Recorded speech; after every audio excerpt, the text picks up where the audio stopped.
Hey, it's Chris, Liege Games. I wasn't kidding. I wasn't kidding. This week, craziness, right? All sorts of stuff all over the place in terms of what's out there. And the upcoming tsunami of games is just not going to stop over the next 2 months. If you missed my video earlier this week talking about 10-ish games that you should be aware of for the rest of Q2, go check it out. I'll pause. I'll wait for you to come back. No worries. But let's talk about what's launched this week, because there's a lot to talk about again, like usual. So, without further ado, thank you for the click. Thank you for the watch. Let's do this thing. First up is Keyper at Sea, an expansion for, obviously, Keyper, which is a 2 to 4 player worker placement high interaction game going through 4 seasons.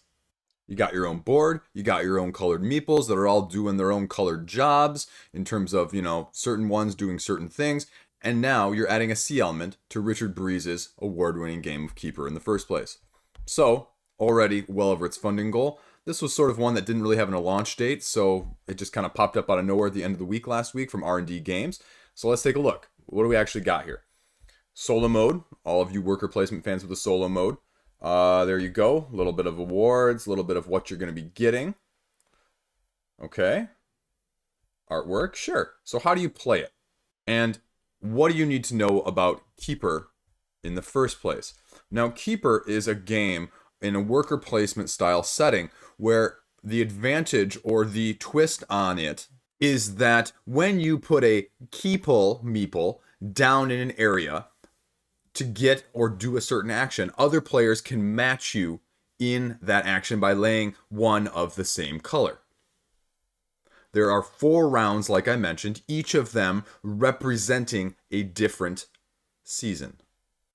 Now, the other thing that makes Keyper a little bit different is that you can essentially sometimes use your workers twice, and that cooperative sort of element of following comes with an advantage, because if you do not have any meeples and someone else is playing, you can essentially lay down your meeple to get another resource of that type to follow them in that way. So it's got a little bit of a cooperative in the competitive sense of that it is worthwhile sometimes to follow other people.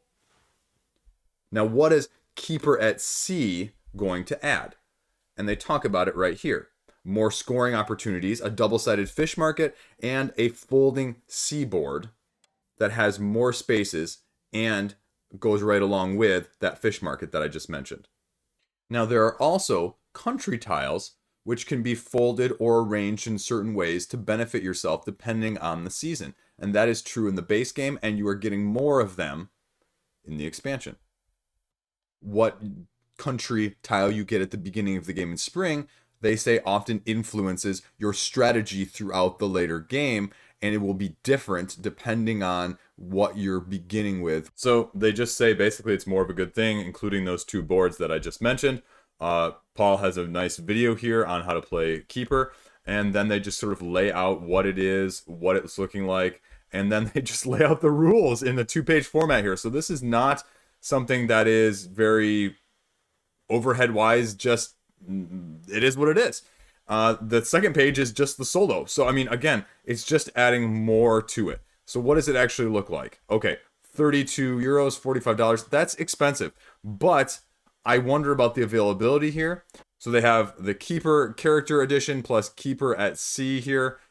I'm not really sure. It doesn't really talk about what else that is. So I guess it's just a limited edition Keyper. Anyway, so Euro-ish, more Euro goodness. Keyper, the 8th in the series of the Key cycle from Richard Breeze.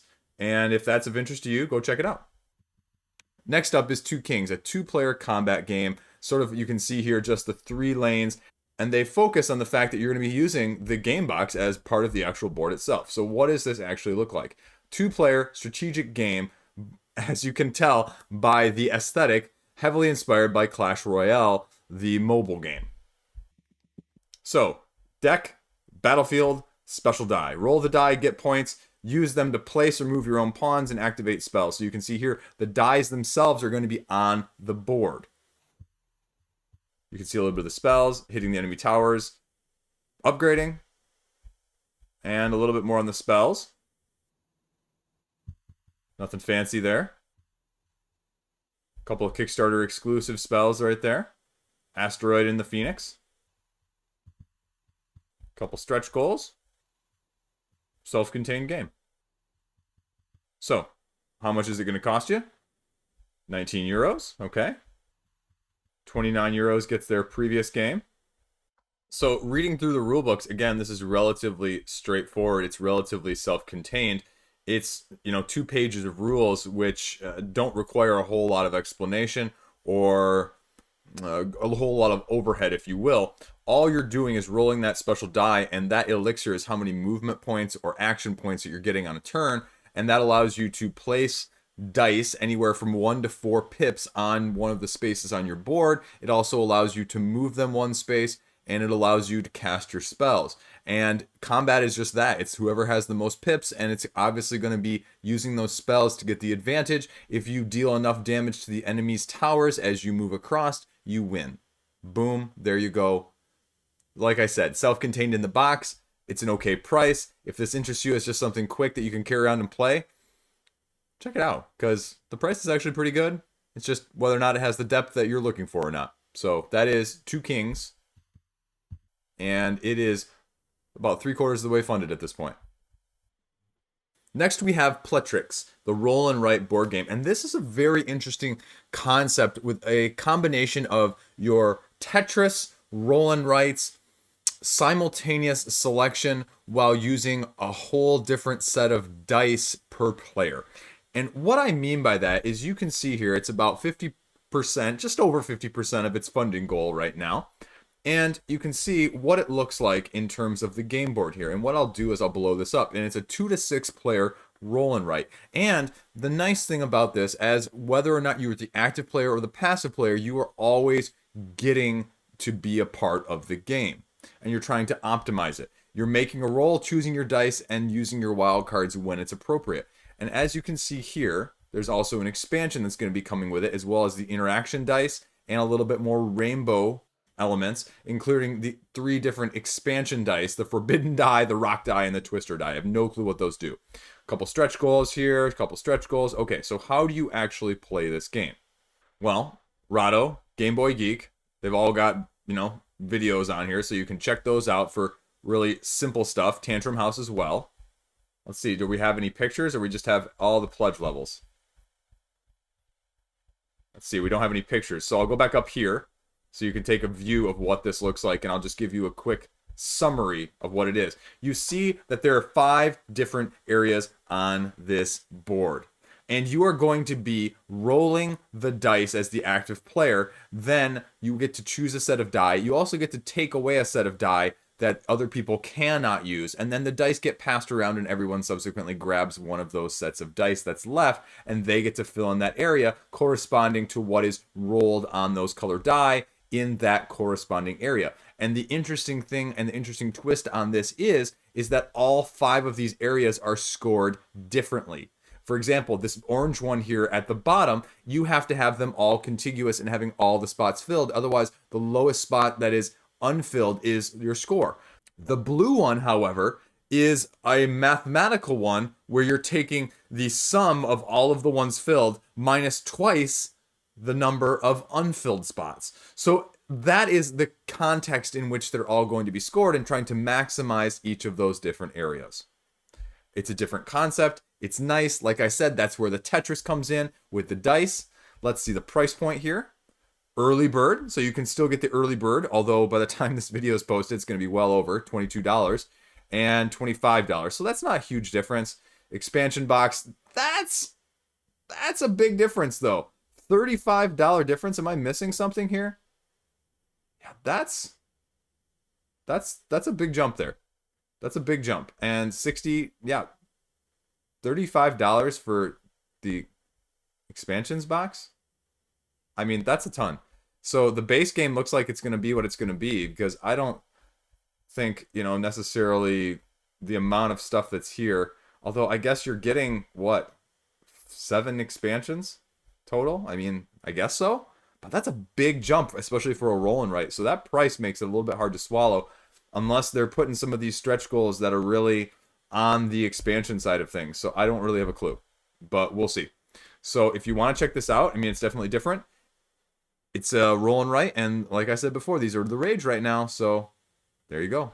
PLETRIX. Next up, We Can Play Women Who Change the World, a card game which is about 70% of its funding goal right now. So this is a really different concept, and it's a game in the sense that you're definitely going to be guessing.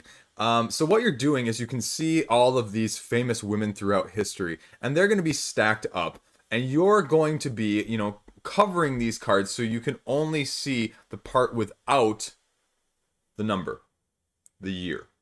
And so what you're going to be doing is taking turns going around and trying to guess when that event happened. And the person who is closest gets that card. Then they are taking that card, and as you can see here on the video, trying to place it in order compared to the reference cards that are out there in terms of, I believe, chronological order. And if they get it right, great. If it's wrong, you end up losing it, and then the next person gets a turn. And so what you're trying to do is get 7 in correct chronological order in order to win the game. The price is only 16 euros, and it's being made in several different languages, so you can have that option as well. So, if that's of interest to you, it's definitely a different concept. 62 cards.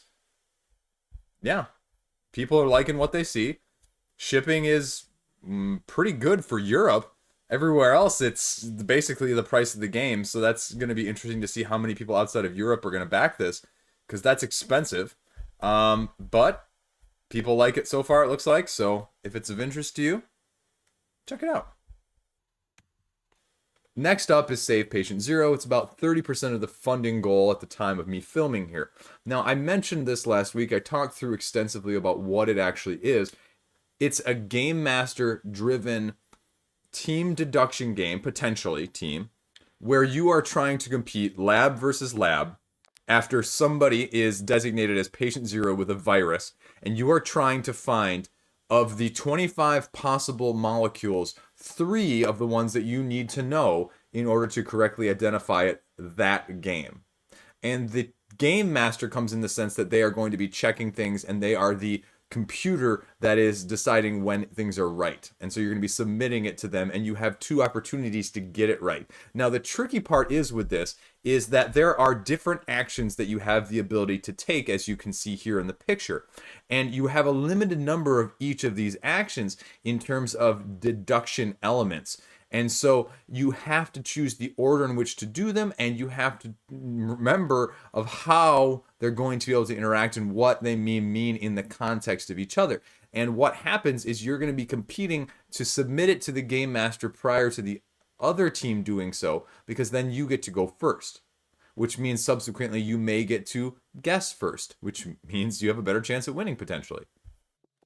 Now it's coming, it looks like, in a standard edition and a deluxe edition. The deluxe edition, okay, has a sleeve, laminated worksheets, okay, erasable pens. That's not very exciting, I guess, and especially if there is a price point difference, which I'm guessing there is relatively decently. $43 versus the deluxe edition, which is $67. And so for that much of a difference, 20 euros, that's the only difference there, is those sleeves and the laminated worksheets and the... Okay, that's not great. I don't like necessarily seeing that. I think this is a very unique spin on the deduction side of things, and I think you're marking things off as you do them, marking them down here, marking them up here. And I like the sense of this.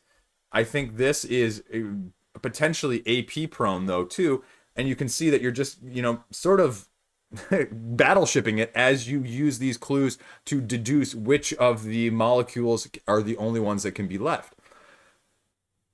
It's just how AP producing it is, and it doesn't look terribly AP producing if you are just narrowing it down in that sense and you can do it that quickly. So that's actually a lot simpler than I was actually picturing it to be in the first place. So I just, you know, the price point, especially for a retail game, to be $43 before shipping to the US, that's a lot. Stretch goals app. as the first stretch goal. Okay, we'll see.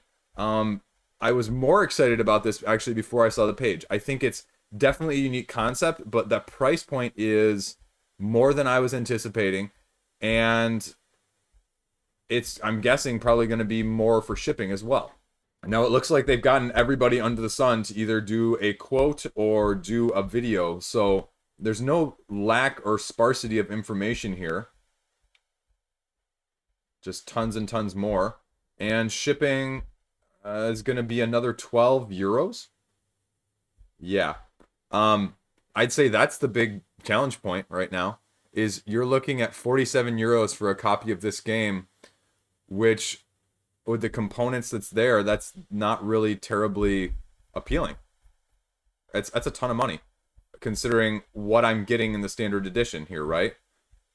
2 sheet screens, paper sheets, and a bunch of cards. And a few tokens. That's way too much money for this. I love the concept, but I'm gonna pay like half that potentially. I just don't think... I'm not sure what the price point is coming in at and the reason for that, but I'd say that's the reason so far that you're looking at this funding. Will it fund at that price point? I don't know.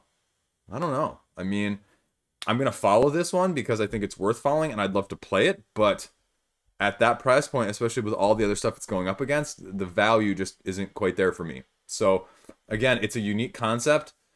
Check it out if you really want to, because it looks like a great twist on the deduction things, but it's more than just a good concept nowadays. It has to be the complete package, and I think the shipping plus the price point in general would leave me a little wanting at this point. So there you go. Save Patient Zero.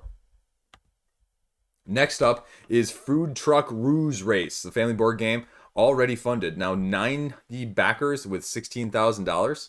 That is the first thing I see on here. That is almost $180 per person pledging right now, right? For a first-time creator, with over a third of them at the $35 mark. What's going on here? 18 $500 backers to make your own apparoo. Am I missing something? Is that cool? Is that something that's really awesome here? Okay.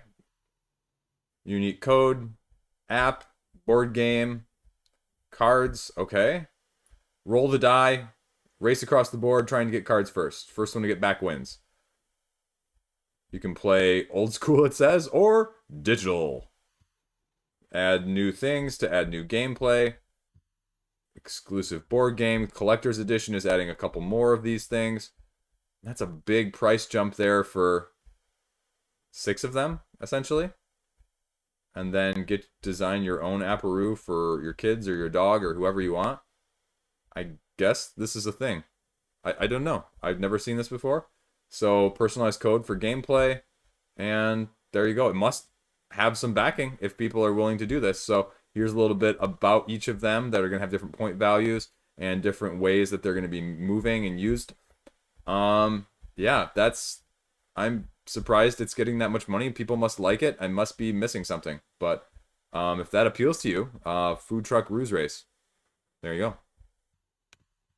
Next up from Ape Games is One Card Wonder. And as a side note, they sent out this email to us as previous backers of the Stygian Society saying, hey, somebody noticed that we missed some stretch goals that never got sent, which I, frankly speaking, didn't. I'm horrible about that sort of thing.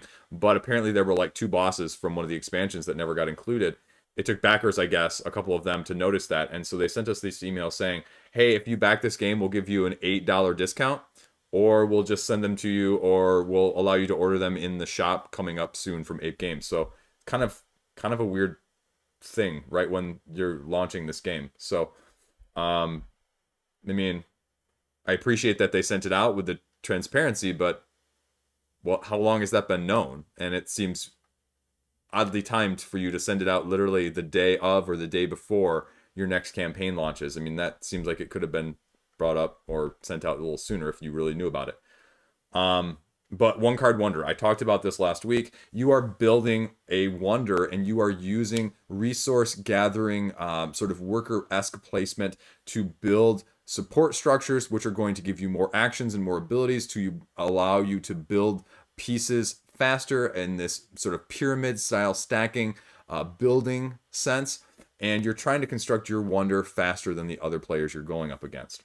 They're donating money to the SPCA for first day backers, and then, okay, like I said, collecting resources, racing, building. Cards and wooden cubes. So, I mean, I would assume, just like with Stygian Society, they went that route. And, you know, Stygian Society is probably one of the most underrated, underappreciated games of 2020. And it should have a lot more acclaim than it does. And I'm not sure if this is going to be the same, but it's an interesting concept. First day pledge. Okay, great. $18. So for someone like myself, it would be $10. Plus whatever stretch goals are unlocked. Okay. So let's see, what do we rate? Okay, so we're almost funded. It'll be funded by the time this video airs, certainly. You're either drawing resources from the supply bag or by visiting the market and building. And you can trade and negotiate. Leaders, I believe it comes with the Leaders expansion is what they're mentioning here, as additional asymmetric abilities and powers. And so you can kind of see, and $20, you know, a third off the full retail price. I don't think that's the case necessarily. But with a Stygian Society, I think, you know, knowing the price at retail there, you may have to get more exclusives to make me back something like this at this point. Just because I think the Stygian Society was a little bit cheaper at retail without the exclusives. But with the exclusives, that makes up the difference often in these cases. So there you go. You can see a little bit of just the animation that they're doing in terms of building things. Some of the asymmetric leaders. And then you can see a gameplay online. Previews.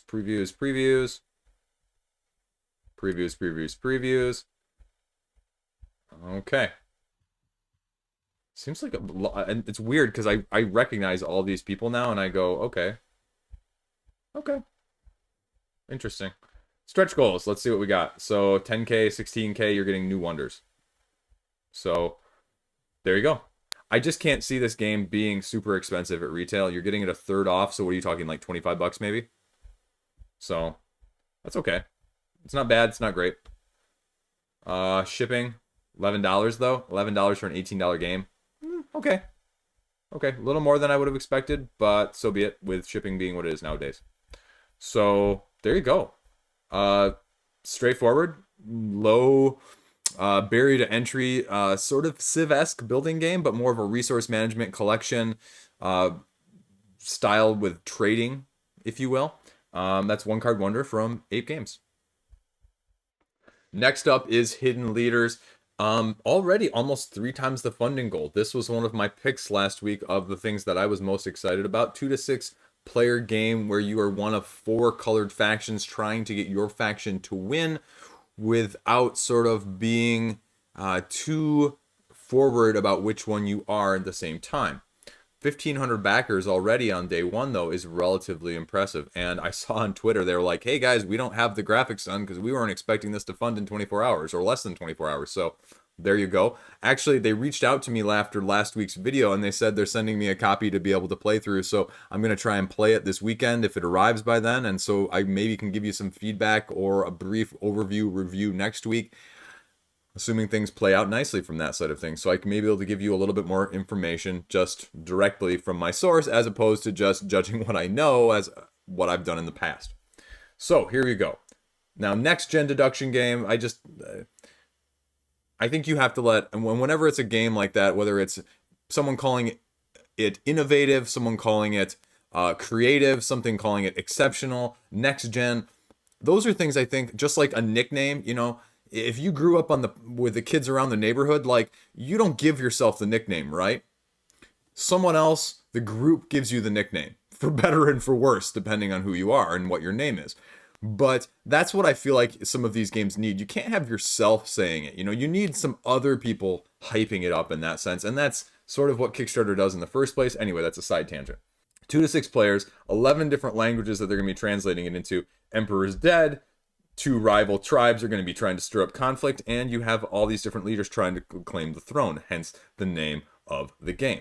You're trying to decide which faction your leader supports, and you can see on these cards that there are 2 different ones per card. And you're going to be using these various abilities of these factions in order to manipulate the green and the red factions up and down the board. And why that matters is because if green's in the lead, green wins. If red's in the lead, red wins. If they're tied, one of the other factions win. If they're both in the war zone, the fourth faction wins. So you need to outsmart, outplay, out-strategize, as well as tactically outmaneuver other people. But I love the powers. I love the manipulation because I like these meta racing card take that type of games with some deduction. And that is where the comparison to Oriflamme comes in. Because you have a set of, I think, like 10 or 12 different characters where they all have different abilities and they all interact in a tableau style manner in which you lay them out on the table, face up or face down, and they interact with the other cards that are either ahead of them or behind them in line, and it's basically going through the queue each turn and doing whatever the card does. And if it stays out there, it stays out there for another turn. And you're manipulating those cards around in order to keep your cards there and take out other people's cards. Now, again, it's an imperfect comparison at best because there's only 2 of these on the board, but you're manipulating them up and down depending on who you want and how you want it to look and be shaped at the end.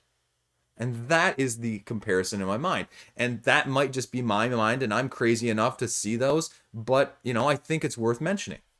I mean, you go down here and you see these keywords: deduction, take that, tableau building, hand management, hidden objectives. Those are all things speaking to my heart. The price point also is relatively good. $25. If you're getting the stretch goal content, it's good. That's all there is. There's no other pledge levels. There's nothing else. What are you getting with that, though? Okay, 6 leader cards, board markers, no big deal. 18, 18, 18, 18, double player sided. So it's a little bit more expensive, $25, because I'm guessing that the shipping is going to probably be another $10 to $12. Now, I think that, again, is where some of these stretch goals are going to be the make it, break it, because also you can see the big capital K, which means it's probably exclusive. And you're going to be getting, probably, it looks like the way they're doing it is 1 card per faction right now, rinse and repeat. And so, yes, that's sort of what it's going to be like. Okay. Social goals, a little bit of that too. Getting a Quackalope card there. Okay. And you can play it online. You can print and play it even. Okay. Let's see. Video, video, video, video, video, video, video, video, video, video, video, video. We talked about that. Pledging. Okay, $9. Not bad. So this one is going to be probably one of those $34, depending on how many stretch goals it hits, is probably the make it or break it. Because if it hits a dozen, 15 stretch goals, and most of them are Kickstarter exclusive, I'd say $35 is a good price point. Otherwise, I think the retail price I would be looking at about this would be about $20. So how much are those Kickstarter exclusives worth? How much are they going to change the gameplay content? How incomplete is it going to feel if I don't have them? Those are the questions that I think need to be answered and need to be seen. And if they're spaced out at 5,000 euros, what are we going to see? Because it's already at 31,000 euros. So we'll kind of see how many it actually hits. Is it going to slow down or not? They've already started spacing them out, because this might be one of those where it might actually be more of a true stretch goal than some of the larger campaigns. So hopefully I'll be able to let you know a little bit in a week or so my thoughts on it personally, in case there aren't enough opinions already on all the videos. So there you go. Hidden Leaders. Check it out. Next up is Dark Mages, the Advanced Edition, a 2 to 4 player mix between the TCG and the RPG style of things. The second edition with the first edition was 2015 or 2016, I believe. And they're almost at $3,600, their funding goal. It's a Kickstarter game that's adding more features and changing some of the core mechanics in the first place. It is an asymmetric dueling type game with strong RPG dice mechanics. As I mentioned last week, you're using anything from D4s to D20s to enact and to enable your characters in the dueling between these two wizards. 185 cards. Okay, so as we just talked about, 16 characters, 185 cards. So what does the price point look like? Okay, $37. Again, that's not horrible. It's not horrible for 185 cards. It's also a little more expensive than I would have thought. Expansion for 60 new cards. Oh, actually, that's better then. 37 includes that expansion. Okay, that's a better deal. So you get your spell book, shuffle the stack of cards, place both stacks in the center, 5-card hand, one at a time, go back and forth with these shards. Okay, and then start dueling. Attacking the opponents. You're going to have equipment cards based on how many action points you have that you can use in conjunction with them to form the final attack value, or you can use a defense roll, a d20 equal or greater than the attack value. So there is a lot of randomness there, but you also have the ability to mitigate it with cards to help defend yourself. There's a rule book. I mean, I like the aesthetic. The art is nice. The gameplay, I can see why people may not want this, because if you just roll badly every time, or if you do not have the ability to mitigate with cards, that could leave you very frustrated. But this art is some of the better stuff I've seen, actually. I won't lie. I like this. Shipping, okay, $15, not too bad. Little bit of lack of other content. Now, I'm not going to say it has to have like hidden leaders level, but I'd like to see a little bit more of these cards in use so I can know, okay, well, is this going to be abnormal? Is this balanced? You know, I don't see any of that. So that would be my biggest concern here. And they've got the rules here in French and English. The rule book, though, is 24 pages. So I'm not sure how detailed all of these pages are, but that's not as short as I was thinking. Although these rules don't look terribly dense, so it's probably a relatively light read. Well, that's not too bad. Talking about the types of spells, talking about just how you're playing them, the magical items, companions, events, a little bit of everything. So it's in a tough genre. It's in a tough competition. I can see why it's having trouble right now. I mean, the lack of exposure, the lack of knowledge, the little bit higher price point in terms of the funding goal. And that's not, I mean, he broke it down here at the top. So, I mean, I understand that. But it's gotta just have more, a little bit more of how it's playing, what it looks like, some gameplay. The rulebook is fine, but it doesn't always give me a good example of the flow. And you're running up against things that are already established. I mean, Summoner Wars 2.0, like I talked about last week, is coming out, and that thing is established and entrenched in the minds of 1v1 dueling. And how are you going to make it much different or much better? And you need more of an inroad to be able to do that, and I just don't see that right now with this one. We'll see where it goes, but I wouldn't be surprised if this one has to relaunch at some point too. Okay, here it is. Here it is, folks. Monster Hunter World, the board game. As you can see, I mean, we are upwards of almost 2 million just at the time of me funding this, about less than 24 hours in. So I'm pledging right now because I want to see the updates. I want to see them as they come out. Now, again, I think this campaign length is really interesting. 10 days of campaign. That's it. And, you know, honestly, I don't think things need to be much longer than 10 days to 2 weeks, but it's interesting for them to choose a shorter one. It's heavily banking on the IP, and I think that's heavily the influence of the influx in the first 24 hours. There is a lot of hype. There is just a lot of discussion about this game. I've seen it all over social media. I've seen it all over Board Game Geek. It's everywhere what people think about this game and what they like and don't like already. Now, if you've seen my video talking about and breaking down the mechanics and how the game is actually played, in terms of what we knew from the designer diaries prior to the campaign, you can get a pretty good sense of what it's going to look like. There are already a couple reviews out there from Board Game Co. as well as King of Average, so you can see some video work. Now, what do you need to know about this? Again, the big take-homes already. There's 3 pledge levels. The all-in for almost $300. It's got exclusive monsters or expansions. The 2 base games and the 5 expansions, 2 of which are exclusive, plus the login bonuses. Now, the first login bonus was an alternate sculpt, which was, as people said, a little bit underwhelming. I'm getting an alternate sculpt for a character that I can only use one at a time with. I mean, that doesn't make a lot of sense. It just doesn't. And you heard me say that on my preview videos. The all-in, what else is it going to include? Is this truly the all-in? Are they going to throw some surprises? Are they going to throw other terrain things in there as superfluous expansions? I don't have a clue. And they're playing their cards close to their vest. But alternate sculpts are not going to win people over if those are the unlocks or the additional content that you're adding. And as you can guess by now, this is a Capcom game, and all of this stuff has been pre-approved. None of these, I'm glad at least they didn't go with the stretch goals, because in the campaign like this with IP approval needed, none of it's going to be an actual stretch, period. So I'm at least glad they didn't have that sort of farce going on. I'm glad that they did it this way. That sounds funny. I'm also glad that they went with these pledge levels to begin with, so you can see what it's going to look like and not just slowly put each of these out and then have this all-in pledge level show up at the end. Now, that being said, the entry pledge level, I don't know why 247 people would be backing it. It doesn't include the unlocks. So it's not a level that you're going to get, period. I just don't think it's worth it at all. Unless these unlocks are just all alternate sculpts and weird things like that, then maybe it's worth it if you don't really want those. But then you're also better off picking up at retail. So the core pledge is the one that makes the most sense. But again, you can see there is only one expansion with that, the Kickstarter one exclusive one. And I'm guessing you can add the other 3 that are not marked exclusive as additional add-ons.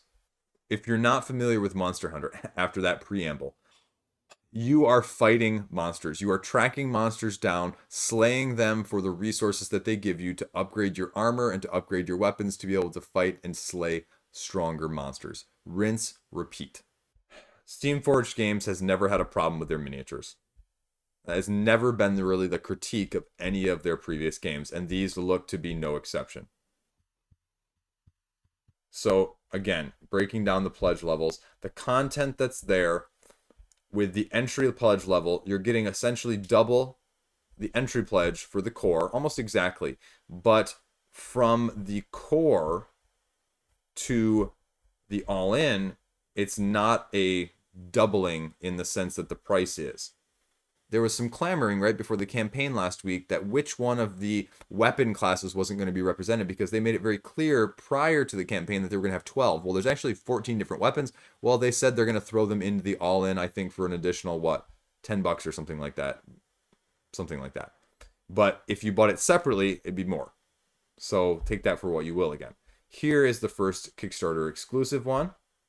Okay, there you go. Here's the all-in pledge. So you can see all of the guys. All of the different ones. Or these are all the other ones that are added, sorry. These are all of the additional Hunter's Arsenal ones that I just mentioned as the ones that were getting added. And then you've got your Elder Dragons. Okay, great. Teostra being the exclusive one. Now, here we go. Can you buy these individually? $60 individually, $50 individually. Okay, so you can. You can get the exclusive one individually if you want. So they are not gating it behind the pledge level altogether like we've seen with others. And this is $40 for these other classes. So that's expensive. That's really expensive, actually. Again, here you go. Add-on stockpile if you want to buy them all separately. Daily unlocks. This is what is going to be the make it or break it, I think, for some people. And, it's exclusive now. And they say, well, it won't be available at general retail, but we may still sell these. So I've given the game overview in my video talking about the gameplay and what we know.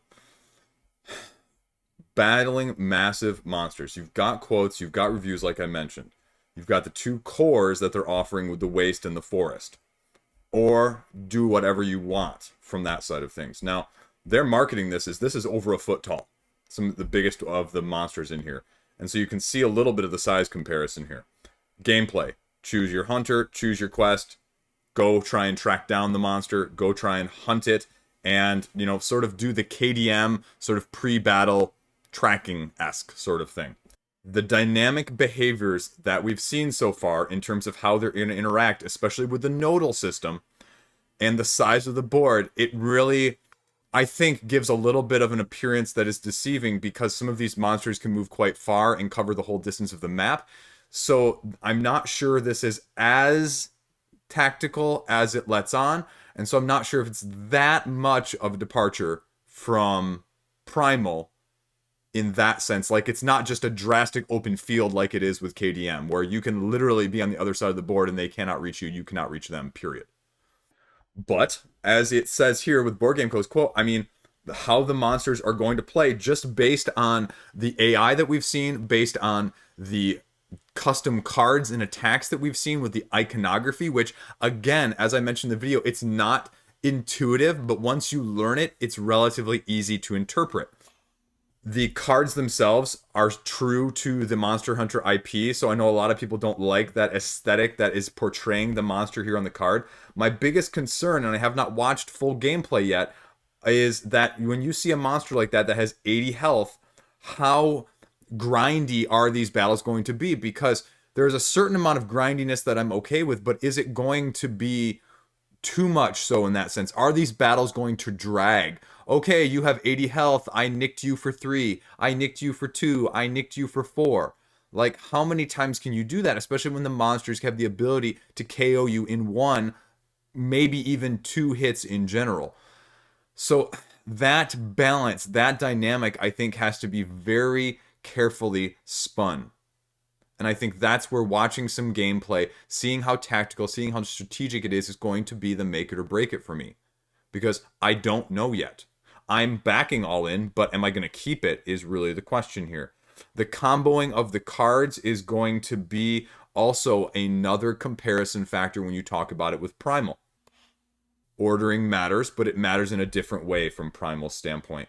Crafting appears to be a little bit more nuanced, and crafting even is a little bit different because there's going to be die rolling in crafting, and crafting is going to not always be fully mitigatable. Mitigatable, great word there. Anyway, I mean, with KDM, you're just randomly getting a card. At least with this, you are rolling 2 dice and either taking the individual numbers or you're taking the sum of them. But if each time you have to take the sum of them, how many times are you going to have to do this mission before you can actually upgrade? Are you going to get stuck between battles of not being able to get the equipment you need to make it to the next level and being stuck grinding the same monster once or twice or 3 times? That's the sort of thing that this page is not going to be able to tell you, where the gameplay might, the rule book might, or honestly, you might just not know until you get the product, and that's the risk that you're taking. And that's okay sometimes. And sometimes it's not worth the risk.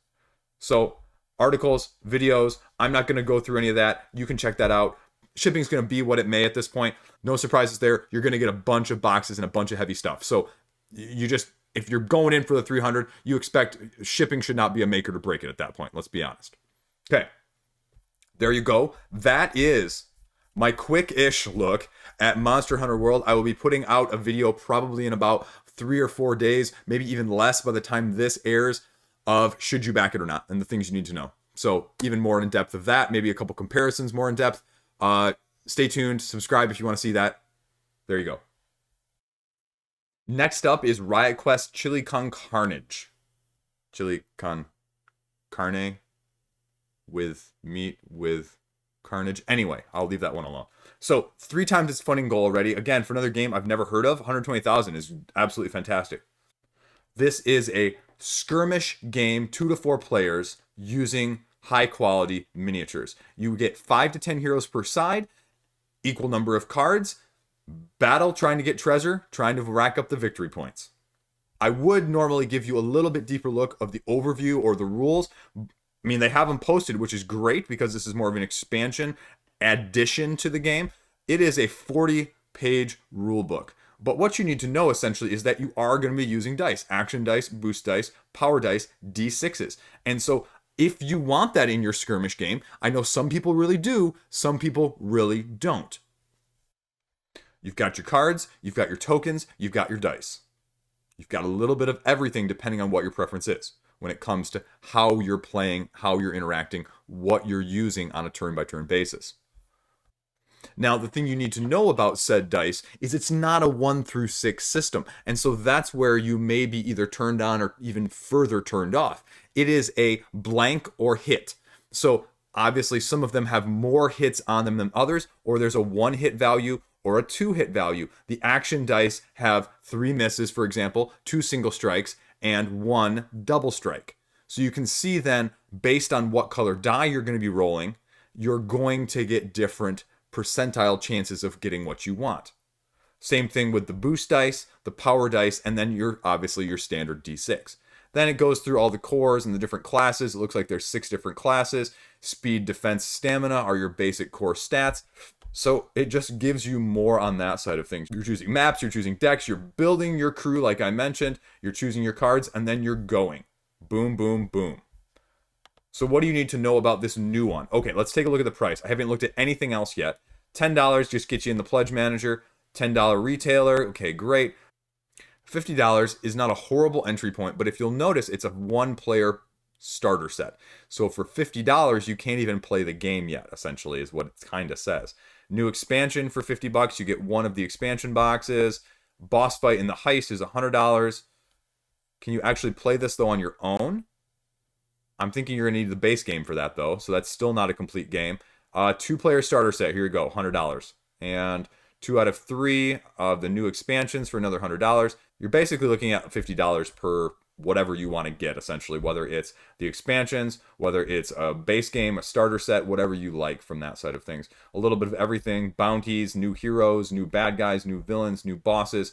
There you go. I mean, obviously, it must have some sort of following. It must be known because, especially in the crowded skirmish market right now, as someone who's never really heard of this game, to raise $120,000 within a couple days is really pretty good. So it must have some decently well-reviewed critical thought and enjoyment behind it.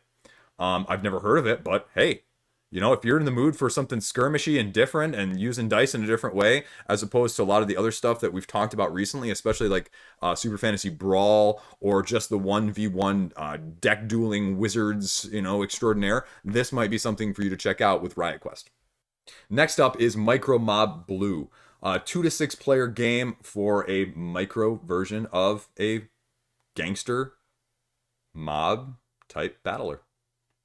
Hire goons, like they say, make alliances, whack bosses. Okay, going terminology there. 28 backers for $1,000. Does that seem right to anybody else? Okay, that's $40 a pledge. That's not too bad. Let's see if it plays out. Yeah, you got a couple of the big ones at 75. Okay. Whole bunch of mobs. Even a Radu playthrough. That's not something I expected on a small project like this. That's cool. A couple stretch goals. Shipping on the small things. That's all that's on the page. That's a small page. Full rule sheet. You're just putting these cards together. Home base, player aids, goon boss cards, 15 for each module, it says. Trying to do exactly what I said at the beginning. I have no idea how it plays, but if you're interested in micro games, small footprint, small price, it's about 40% of its funding goal. Go check it out. Now, one of the others that I hyped or that I discussed at the beginning of the month as a game you need to know is now the It's a Wonderful Kingdom. And this is the standalone sequel in the same world as the previous It's a Wonderful games. It's a Wonderful World games. And those, though, are multiplayer engine building resource management style games where this is a 2-player, relatively asymmetric-ish, using cards, sort of an I cut, you choose mechanism-ish, to head-to-head battle to determine who is the better person, to determine who wins. Now, 4,000 backers is a lot, actually, for a game like this, for a 2-player game. I don't think the $282,000 that it's raised here really shows how many, because I'm guessing as a 2-player dueling game, the price point is relatively low. So having 4,000 backers is, that's pretty impressive. Yeah, so $37 pledge. That is it. And then the expansion with the legends is $61. So French and English, there you go. Okay, so what are we actually getting for that $37 and $61? What is going to be the difference between this Legends pledge? You're getting metal coins. You guys know how I feel about metal coins. Woo! Getting me ramped up. Large board, conquest module, extra menace pack, and storage boxes. Okay, and stretch goals. Now, I cheated a little bit, and I glanced at this the other day. There are stretch goals locked behind the Legends pledge level, I think, included in this menace pack, but also maybe a little separate. I don't know. I haven't checked recently to see what's the most update. So we'll take a little bit closer look. And It's a Wonderful World is relatively well thought of. I mean, there's a reason this is doing that well, because the pedigree and the engine system is not terribly different in this game than it is with It's a Wonderful World. Now, that is a blessing and a curse depending on how you feel. If you liked It's a Wonderful World, this is probably going to be something that you really like if you're looking for a more dedicated two-player game. However, if you did not like the engine of that, you are probably not going to like the engine of this either, and this is probably not going to change your mind unless you really have a fancy for two-player games. So what do you need to know? Obviously, vying for kingdoms, attacking, building, trying to conquer. Yep. Okay. Base pledge, we talked about that. Stretch goals. Okay. Funding, 1 card. Okay. Better core. Legends only. Here we go. 4-card pack. Card for everything. Card for everything. New component. 5 cards now for everything. 6, 7 cards for everything. 8 cards for the Legends only. So we're at 8 cards for the Legends only. So as someone who does not particularly want some of this other stuff, the larger board and some of the storage stuff, I wish I could just buy that expansion pack, and maybe I can. I haven't looked down further enough, so if I'm too early in that judgment, I'll apologize when I get down further. But I mean, I don't want some of these tokens that are screen printed wooden ones. I just want maybe this extra pack for an extra $5, right? Make this $42 and I'm happy. Just give me the gameplay only stuff and leave out the rest of this. And I'm not sure. I just like with Robinson Crusoe, I don't like it getting gated with non-gameplay stuff and having to pay for the non-gameplay stuff as well. That happened with like Crimson Company when I got that huge like collector's box and the huge fold out board that I'm just like, I don't need this. This box could be like a quarter of the size because the cards are filling up such a tiny, minuscule, minute portion of the box. It just looks ridiculous when you open it up, right? So let's see what else we got. Okay, more to come. Yep, okay, great. And just so you know, you are not being offered the games from the previous It's a Wonderful series in this campaign. So that is not artificially funding at a higher level because they're throwing in a bunch of that. It's not. So this is purely It's a Wonderful Kingdom. I love the aesthetic. It's simple. It's easy to read. I could play this with my kids just with the symbology, so there's not a lot to explain. You don't need to be able to read a whole lot, so it's just relatively language independent there too, so that's always a positive. And you just get a nice look at the elements that you're going to be battling over. So, okay, that is a nice board, I will say. But that's, I think, the base game. So I don't think that's the larger board. I think that's just the regular one. Menace module, okay. Advisor module, quest module. So that's all offered in the Legends. That's all offered in the base pledge then. So that you're getting those 3 modules, which is great, actually. Gosh darn it, I don't need to be backing anything else right now. Base pledge, okay. So yep, here you go. Runs down, okay, good. Slipcover, don't care about it. Bigger board, it looks great, don't need it. Don't need it. I like them, don't need it. Don't need it. Menace module. New Menace module. Sisters of Mercy. Okay. And new Conquest module. Okay. I kind of like whatever's going on here with this. So that Conquest module will be the difference. And so I guess if you're going to include both of these plus the extra 8 cards already we've seen, that's interesting. Now this one, though, I think bears note.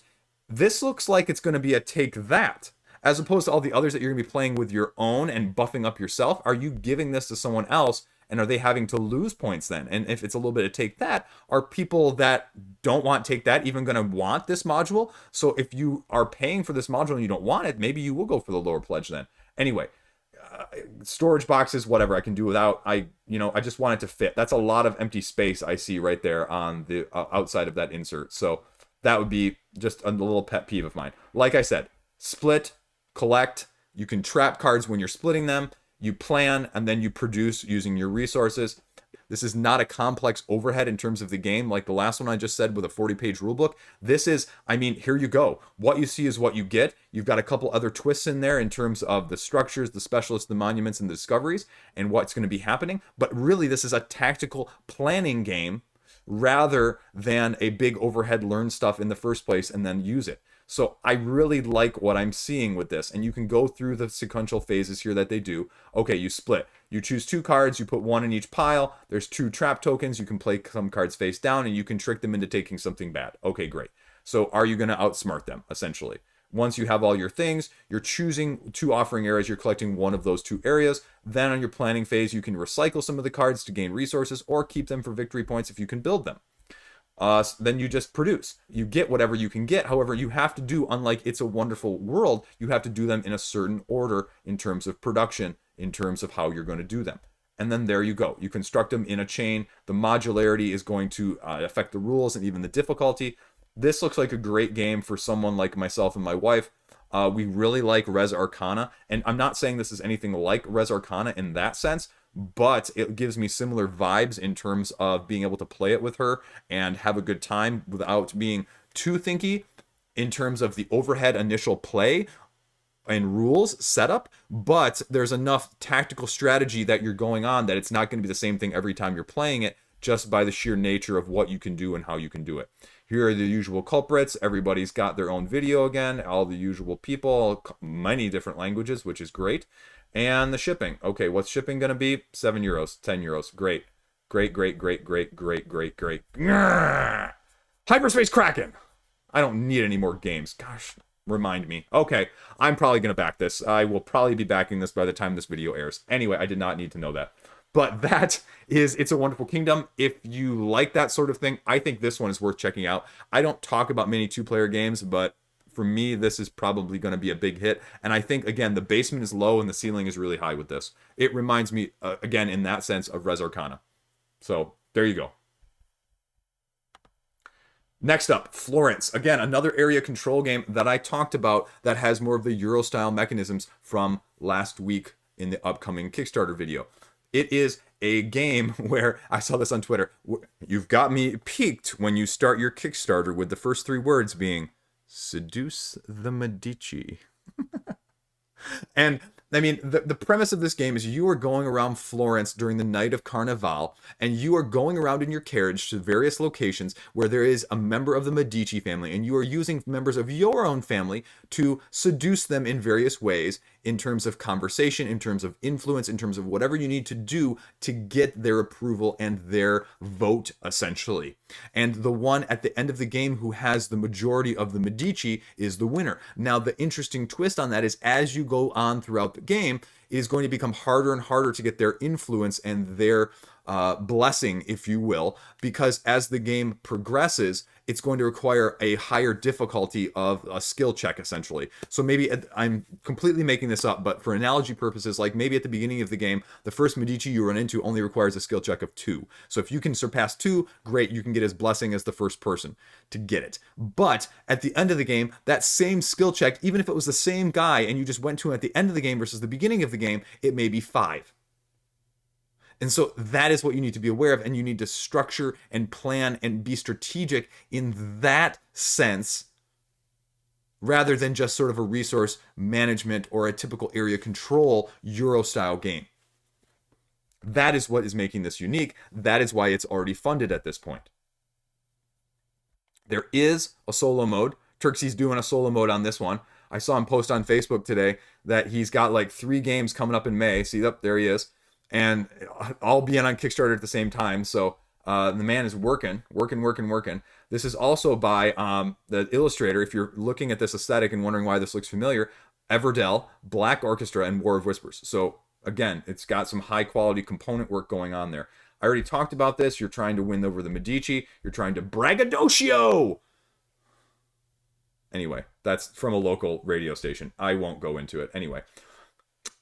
Gifts, bribe, muscle, gossip, but there's a time element, like I said.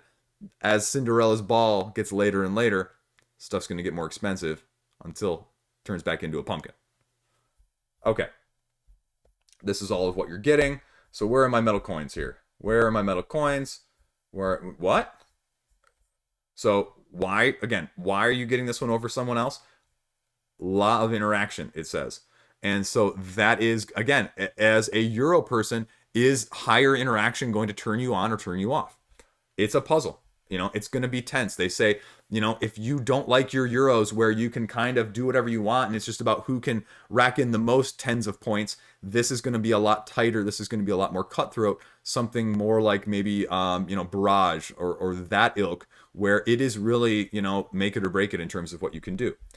And the components just, look at it. There you go. I need to learn how to take better pictures like this. I need to be able to do this. I need to look that up so I can take better pictures for my videos. Anyway, that's just what that makes me think of. Read the rules. So this rule book is not, it's dense, but it's not long and there's not a lot of overhead. And I think it's well explained with what I've read so far. It gives just the basic, overview of what you need. Now, it's obviously not a final draft, but it's very straightforward. And it gives you this gradual, okay, this is what you're doing as a top-down sort of picture, and then they go into a little bit of the details of the setup, and then what are you actually doing? Okay, game time. Like I said, this is a timed game. You're going to only have so many times per round that you can do things. You're going to be performing those actions, moving around your guys, moving around those nobles, and then doing scoring, cleanup, rinse, repeat. Now, there's different family members, guards, rules of society that you have to afford and follow depending on the position of the family member within societal's ranks. So again, it's thematic in that sense. Here are all the various actions that you can take. Again, they all cost different time or different amount of action points, if you will. And you can see right there that you've got 8 different things that you can do. So if you're wondering, okay, am I going to have enough to do? Is there going to be enough variability? Well, there you go. That's a lot of stuff to be able to do. Then it goes into the noble movements, which go into your brag component of things. So if the noble moves to where you have the most brag, you're going to get extra points. It's just doing several different things there. Now it says 9 rounds the game is going to end, so you get a little bit of sense of the timing. And then here's the solo mode as well. So it's not a long rule book whatsoever. It's definitely different than all of the other Euros that I've seen out there so far, and it's definitely giving a different feel just based on the rounds and the time and the interaction and how you're basically trying to bribe Medicis in different ways. As opposed to a resource gathering thing, you're bribing gathering in that sense, trying to be able to best do it. So, I mean, obviously, I'm not surprised that it's funded. It's just going to see, okay, how well does it do and how many of these stretch goals is it going to break? So, you can get the trilogy of other games, Ragusa and Venice, along with it if you want. Otherwise, the straight up pledge level is £45 or $63 US. A couple add-ons there. Card sleeves, metal coins, there they are, and metal rings upgraded. So, oh, phew, I got a little worried there that this Euro campaign wasn't going to have metal coins. So, I'm so much better right now. I'm so relieved. Shipping is about what you'd expect. Nothing to write home about, and that's about it. So if that interests you as something completely different on the Euro side of things, go check it out. Okay, next up, we have Cyberpunk Red Combat Zone. Now, I'm going to be talking about this just because it's on Kickstarter. It is a tabletop game. This is straight up skirmish. So it is well outside of my wheelhouse. I know next to nothing about skirmishes where you're battling using, rulers and measuring and that sort of thing. I know I'm going old school there, but that's what this is, with sort of a cyberpunk samurai-esque vibe going on. Now, obviously, it has another significant backing to be at $72,000 within the first 24 hours of being launched. So clearly, again, heavy miniature-based games of this ilk are very well supported on crowdfunding. So here they give an example of 2 of the factions going head-to-head on this tabletop setting. So what are you getting? Bunch of miniatures, cards. Okay, 6 miniature starter pack for each side. Now, they don't show whether or not you have to assemble them yourself here. Assembly for terrain, so that's something interesting that they're including terrain-wise. I don't see that a lot with a lot of the skirmish-style stuff. Usually it's, buy it or make it yourself completely separately. Let's see what else we got here. Painting guide. Different gangs that you can start off with. Okay. How are you actually playing? You have red, yellow, and green actions. Roll a different die depending on what you want to do. It looks like what they're saying here in this system is that some of these the yellow and the green, are going to be more sided than the red action die, because they state specifically that the red action die is only 6-sided. So I'm guessing that's going to limit or potentially lower the threshold or the damage or the ability to just combat your enemy just as effectively as you need. And it looks like that is sort of a D8 there with the yellow and a D10 with the green. So there you go. I don't know how different that is compared to other skirmish games. They give you a little breakdown of the card here of what they cost, their various skills, their special abilities, the gear that they are holding, as well as the actions that they take up here with those dice that I just mentioned. Here's a little breakdown of the symbology. And $120. Again, I think that's about right for a starter set. I just looked at another video or page today of, I think it was one of the Warhammer things that people were talking about that just got released that sold out for whatever reason. And that was about the price point of what those run. Although this latest one, well, I guess was more expensive. It was like 180 to 200. So again, I don't know how typical that is, but from what I do know limited wise, that's about what I would expect. So there you go. 2 gang packs of your choice there for $200. So unlocks, going to be daily unlocks there. And you can check it out. And if you like tabletop skirmish, I don't know how to differentiate this from other stuff, but there you go. Something new, something different. Last up, because I always forget about Gamefound until the end. After the Empire, the deluxe version reprint from Gray Fox Games. And honestly, I didn't hear about this. I didn't even know about this until Tom Vassel's review came out that was giving it the seal of excellence, as you can see here. And it's really striking while the iron is hot, because I think that's less than a month ago that he gave that, and they're boom on Gamefound. So I think there had to be some purposeful timing there, but I don't really know either. So, I mean, it's not doing gangbusters by any means, but for a game, again, without the significant hype, apart from that one review, I mean, $100,000 is nothing to sneeze at in a couple days. It really isn't. We don't think of it like that as much anymore, but it is still. I mean, $100,000 is still $100,000 more than I'm ever going to raise on crowdfunding, period.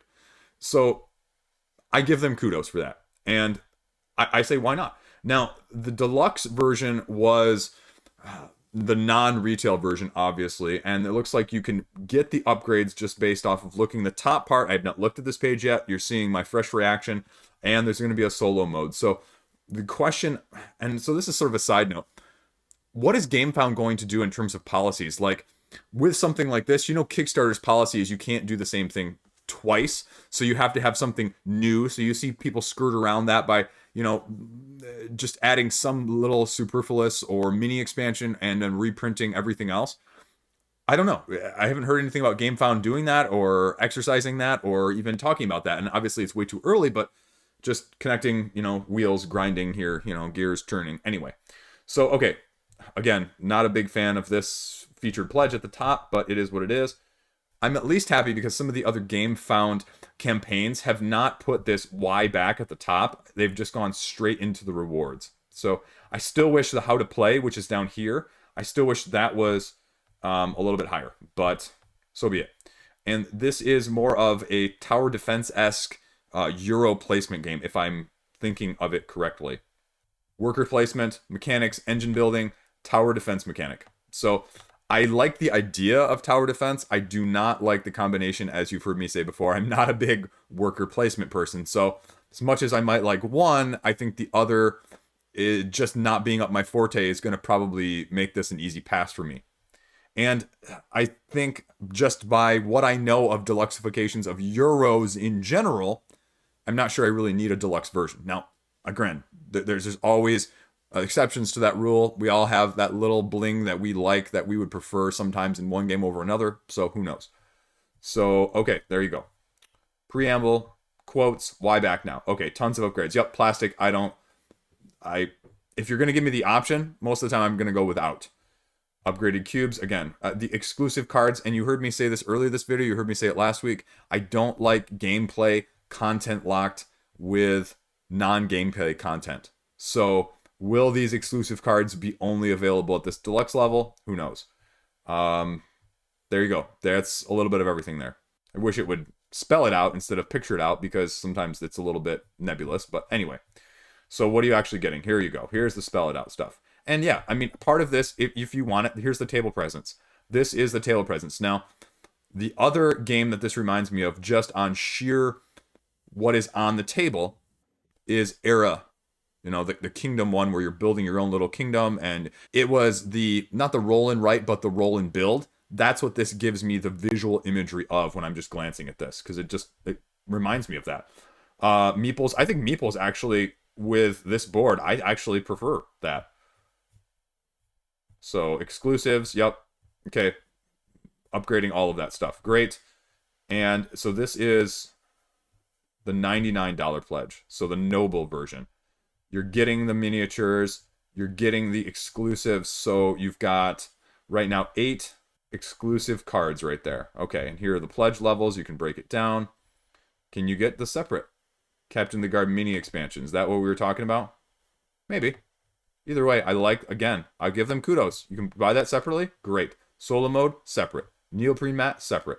I like the fact that you can do that, and that's probably more for the retail people that picked it up after the Kickstarter, after the hype and the hotness that got it on sort of everyone's radar in the first place. Here's your upgrade kit if you just want that separately, if you already have it. So, obviously, I think if you're getting one of those bigger pledges with all the price points of all these ones, I haven't done the math, and I'm not going to do the math, but I'm guessing it's going to be less, obviously, because they put it up there in the graphic, like you're saving money, right? So what are you doing? Your workers take your resources, take your actions. They create a better castle.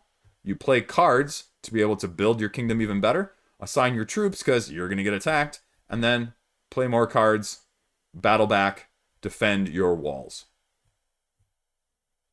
But as you grow bigger, more guys are going to come to attack you. I mean, you're a juicier target, right? There you go. So here you can see a little bit of what it entails with the rule book. As the game objective says, you want the most gold at the end. You're going to be getting gold by having loyal subjects and taxing the heck out of them, selling goods, as well as taxing their neighbors as well. Gold, gold, gold. Cash! Anyway, so here are all your components. You talked about that. You see a little bit of the extra cards on the Kickstarter. On the Gamefound page, you can see a little bit of the extra cards as well of each of those types that you're going to be getting. The upgrades of the cubes, as you saw there as well. So how are you actually doing this? You're taking your board, you're putting your workers out there, and you're putting them on the Great Hall. Now, each of you also gets a secret objective card. You're placing 1 wood gate on each of the 4 sides of your castle, 3 wooden walls. Okay, you're just building your fortress. Soldiers inside, farm, outside, farm, resources, there you go. So you're going through, and you're each going to have refugee, invader, building, siege cards, as you saw up there. Here you can see a little setup example. Here is the player board, your own individual one with those elements. And then here is the main board in which where you're going to be placing your workers in order to get those resources, draw those cards, and utilize all of said resources to buy goods, sell goods, and produce a better castle. Now, again, the difference here with some of the others is that you have the ability to place it on an action space that is either on the game board or their own cards or player boards. So there's going to be multiple areas which you're going to be able to play, not just constrained to your main board here, but cards out here as well as places on your own board as well. And it just runs through a couple of the different action spaces of what you can do and what the buildings are, runs through your own player board places, and then it runs through what the pieces of, building your castle in better ways are. Turrets, better walls of stone, repairing things, healing, rebuilding, just all of the different things that you can do as you would expect. Runs through what the invader cards are, the siege cards, and just kind of runs through the turns. I'm not going to go into much more detail. You can check out the rulebook. This is a relatively easy rulebook to read. It's a little longer than I was expecting, but it's mostly because they give good examples of, okay, this is how the phases, especially of the attacking and the defending, go, as you can see right here. And enough cannot be said about having good examples so that the clarity in a game when you're trying to learn it or explain it is horribly underrated. You cannot have enough of that.